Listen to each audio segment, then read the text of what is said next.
अभी हम चर्चा कर रहे हैं प्राकृतिक चिकित्सा पद्धति के अंतर्गत आकाश तत्व चिकित्सा की। और आकाश तत्व चिकित्सा के अंतर्गत भी चिकित्सा के कई सारे अंग हैं।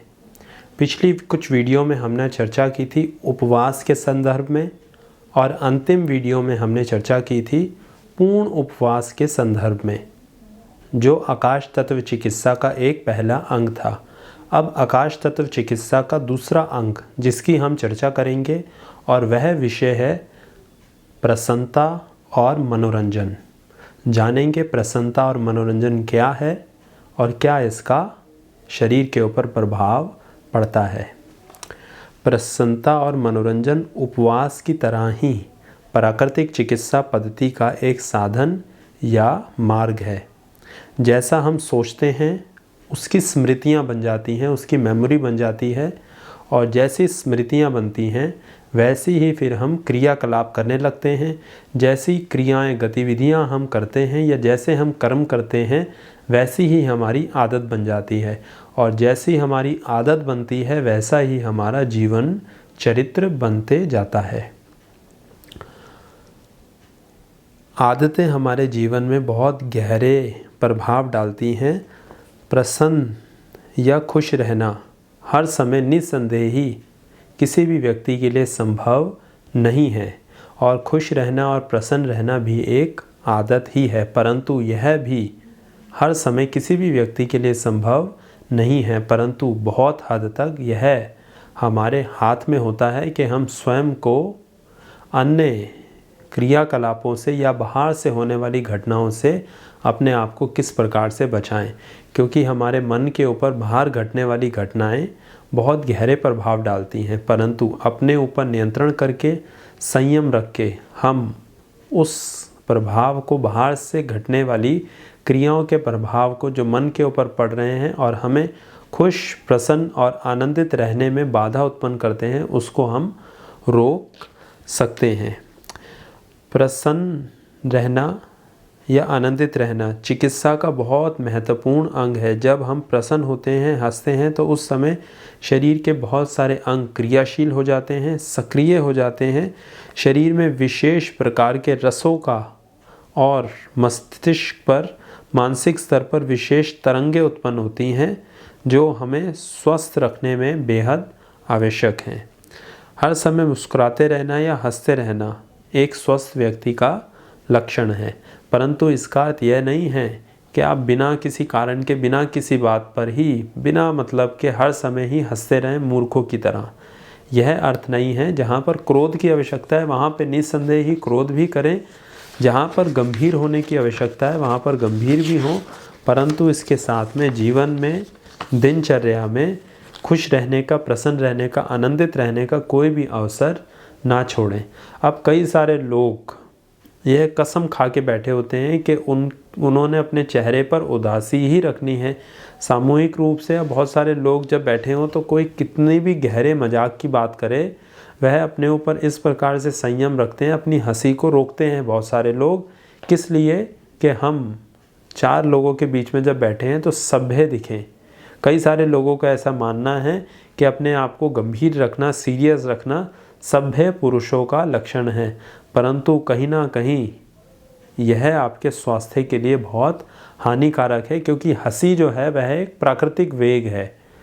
जिस प्रकार से कुछ समय पहले हमने एक वीडियो बनाई थी जिसमें चर्चा की थी कि आयुर्वेदा के अनुसार हमारे शरीर के अंदर 14 प्रकार के वेग होते हैं, नेचुरल कॉल्स होते हैं, जो जिसमें से हंसी, रोना, भूख, प्यास, मल मूत्र, भूख, प्यास, खांसी, छींकना, उबासी, डकार, हिचकी, यह सब मिलाकर लगभग 14 प्रकार, नींद भी इसमें एक वेग है, तो यह कुल मिलाकर 14 प्रकार के वेग होते हैं। और हंसी जो है यह भी एक वेग है, ये प्राकृतिक रूप से ही।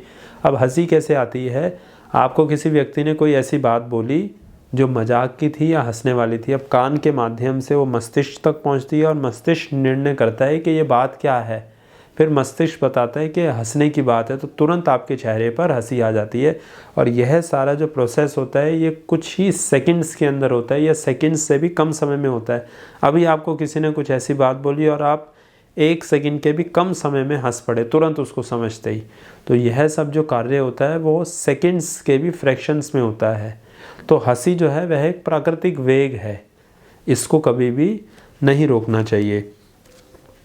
मुस्कुराने से इसका सकारात्मक प्रभाव स्वयं पर तो पड़ता ही है, इसके साथ में सामने वाले व्यक्ति के ऊपर भी पड़ता है, क्योंकि हर व्यक्ति के जीवन में कोई ना कोई समस्या, पीड़ा, दुख, कष्ट, कलेश, व्याधियां हैं। निसंदेह ही हर व्यक्ति के जीवन में कोई ना कोई समस्या है। तो जब आप हंसते हैं और सामने वाला व्यक्ति आपको देख के हंसता है या खुश होता है, तो वह कुछ समय के लिए अपनी परेशानियों को भूल जाता है और उसको लगता है कि जीवन में परेशानियों के होते हुए भी जीवन को इस प्रकार से भी जिया जा सकता है या इस दृष्टिकोण से भी देखा जा सकता है। तो अपने आप को भी आप स्वास्थ्य प्रदान करते हैं और दूसरे की भी पीड़ा को कम करते हैं जब हंसते हैं या मुस्कुराते हैं। अब यदि कोई व्यक्ति पहले से ही परेशान है और आप वहाँ पे जाके और उसको परेशान या उसकी परेशानी में रस लें या अपनी परेशानी सुनाएं, तो दो परेशान लोग जब मिल जाएंगे तो परेशानी कम नहीं होगी, परेशानी और दोगुनी हो जाएगी। और यदि एक व्यक्ति परेशान है और आप वहाँ पर जाकर मुस्कुराएं, हंसें, उसके व्यवहार को या उसके मनोदशा को बदलें कुछ समय के लिए, तो उसकी परेशानी निस्संदेह ही कम होने लग जाएगी। तो हंसना, मुस्कुराना आपके ऊपर भी सकारात्मक प्रभाव डालता है और आपसे मिलने वाले व्यक्ति के ऊपर भी। अब दूसरी 2 शब्दों का हमने इस्तेमाल किया था, एक प्रसन्नता और एक मनोरंजन। मनोरंजन रोगियों के ऊपर और स्वस्थ व्यक्तियों के ऊपर अलग अलग प्रकार से अपना प्रभाव दिखाता है या कार्य करता है।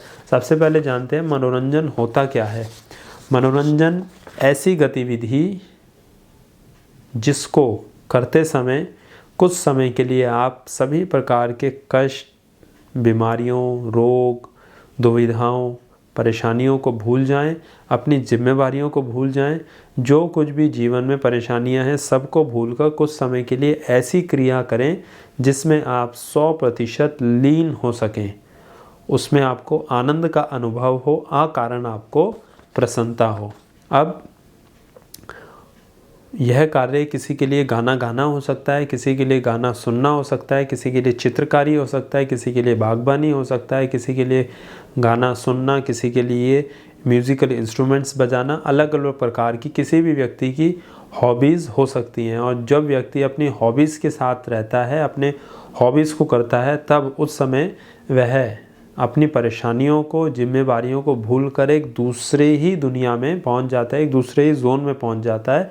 तो मनोरंजन स्वस्थ व्यक्तियों के लिए वह है जो क्रिया करने पर व्यक्ति कुछ समय के लिए अपनी जिम्मेवारियों और अन्य सब चीज़ों से दूर हो सके। और रोगियों के ऊपर इसका क्या प्रभाव पड़ता है, जब रोगी मनोरंजन के तौर पर किसी क्रियाकलाप को करता है तब वह अपने कुछ समय के लिए रोग को, कष्ट और बीमारियों को भूल सके, जिससे उसका ध्यान बार बार अपने बीमारी की तरफ ना जाए। अक्सर ऐसा होता है जो व्यक्ति रोगी है, बीमार है, उसका सारा ध्यान उसके रोग की तरफ ही जाता है, और जो रोग शारीरिक रूप से है वह मानसिक रूप से आपको ज़्यादा कष्ट देता है। यदि उसी को आप बार बार सोचते रहेंगे तो आपका रोग या परेशानी कम ना होकर बल्कि बढ़ेगी। तो जब मनोरंजन किसी भी व्यक्ति के जीवन शैली में शामिल होता है तो कुछ समय के लिए व्यक्ति अपनी कष्ट, पीड़ाओं, मानसिक तनाव से दूर होकर अपने आप को सुखी और आनंदित अनुभव करने लगता है। तो यह भी एक बहुत महत्वपूर्ण अंग है चिकित्सा का। प्राकृतिक चिकित्सा पद्धति के अनुसार आकाश तत्व चिकित्सा के अंतर्गत। तो प्रयास करें जितना हो सके स्वयं को खुश, आनंदित, प्रसन्न रखने का प्रयास करें।